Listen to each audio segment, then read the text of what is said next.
Welcome to the Washington Week Extra. I'm Weijia Jiang. Let's continue the conversation where we left off on the show and also discuss a little bit more of what President Biden has been up to. Today, he delivered remarks at a national security conference where he discussed foreign policy and stressed America's commitment to NATO. Take a look. I'm sending a clear message to the world. America is back. The United States is fully committed to our NATO alliance. An attack on one is an attack on all. That is our unshakable vow. This week, Biden also formally offered to restart the nuclear negotiations with Iran. Joining me tonight are three top reporters covering all things Washington. Ed O'Keefe, senior White House and political correspondent for CBS News. Anna Palmer, founder of Punchbowl News, a political newsletter, and host of the Daily Punch podcast. And Ayesha Rascoe, White House correspondent for National Public Radio. Welcome to all of you. Ayesha, I want to start with you because you covered President Trump extensively. And today it was clear that President Biden wanted to turn the page when it came to foreign policy. He wanted to leave Trump's America First policy behind him. And do you think he accomplished that today? It's complicated. I do think that what Biden wants to do and what they have stressed over and over again, unlike President Trump, almost everything they talk about with foreign policy, they say, and we're going to do this in consultation with our international allies. They're always talking about the international organizations in other countries, basically saying we're not going to do it alone. It's not the U.S. alone. It's not America first. It's America leading, but we are going to be working with Europe. We're going to be working with NATO. We're going to be working with our allies. And so that's what they're trying to present. And then talking about, starting back negotiations with Iran and with those allies who were in the Iran nuclear deal, who were kind of left out cold when President Trump pulled the U.S. out of it. But that's kind of the easy part, the extending of the hand. But what you actually do with Iran, which has engaged in malign behavior, how you actually try to rein Iran in, that's the harder part. And it's also a question of now that our European allies or U.S. European allies have gone through the Trump administration and gone through seeing America pull back, do they make the decision that America is simply not reliable? Like, yes, the Biden administration may be reliable, but maybe the time has come for Europe and other allies to focus more on themselves, because if another person like Trump is elected, they could be left out in the cold once again. And so I think that's the question right now. And Ed, today, the U.S. also formally re-entered the Paris Climate Accord. The president, as you mentioned during the show, has made this a real top priority for his administration. Can you tell us about, looking ahead, how he plans to accomplish his agenda on the climate whenever, it's so different from his predecessor's view and handling of what's happening around the world? Yeah, look, the world at this point is essentially waiting for word of how exactly the United States would hit these carbon emissions reduction goals, essentially by 2030 and beyond.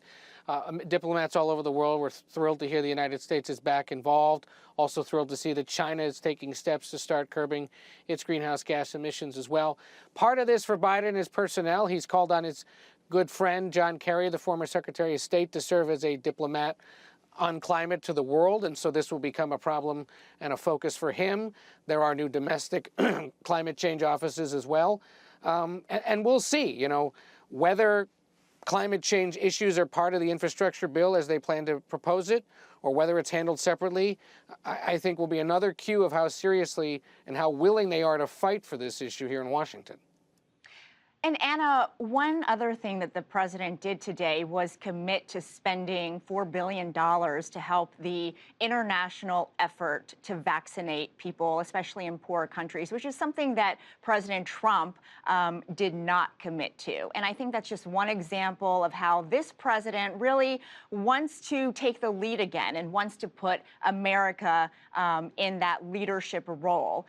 Do you think that this will make any difference? And I wonder, too, whether you think the rest of the world sees that, this is very different from President Trump and appreciates that, America can do that again, despite what happened over the past 4 years.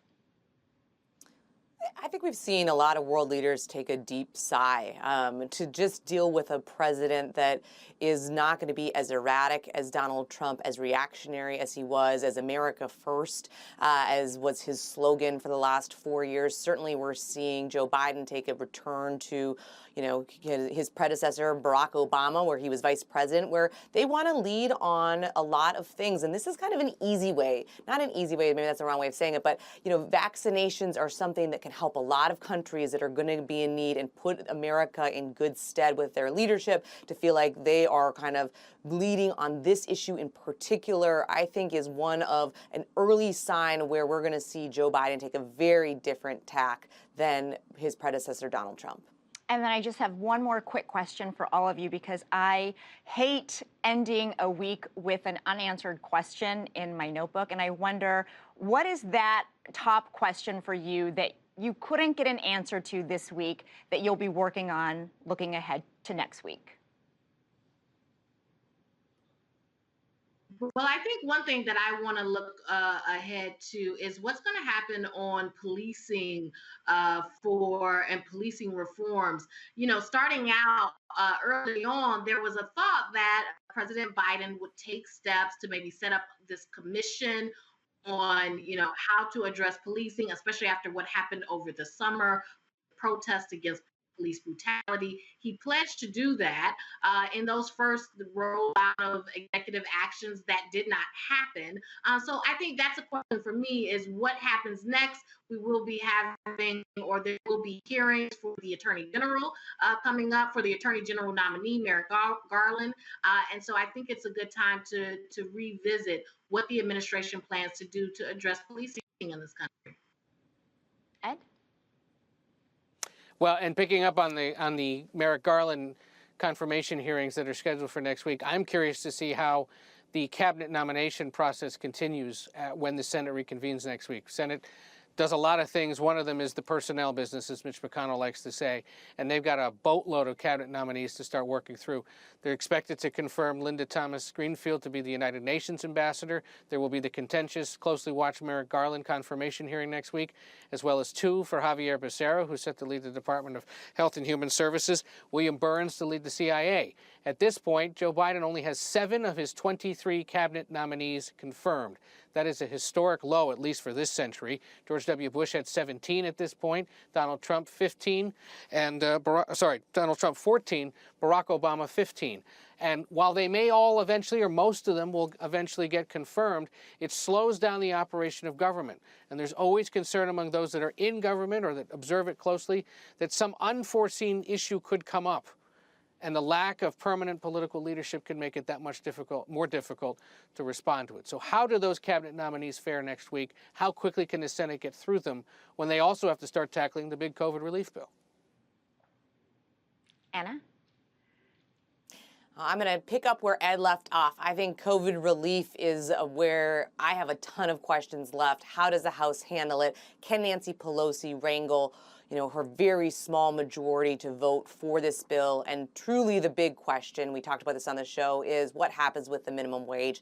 How can the Democratic leaders and Joe Biden appease the progressives if this minimum wage portion gets thrown out of the bill as is expected? It's going to be something that we're going to be covering extremely closely, because Democrats really have very limited amount of time, and they really need to move very fast on this. So if anything slows it down, they will not get it done by that March 14th deadline. All right. Well, we will be watching your reporting next week. Thank you guys so much. We will leave it there for tonight. But again, many thanks to Ed, Anna, and Aisha for your insights. And thank you for joining us. Make sure to sign up for our Washington Week newsletter on our website. We will give you a behind-the-scenes look into all things here in the nation's capital. I'm Weijia Jiang. Good night from Washington.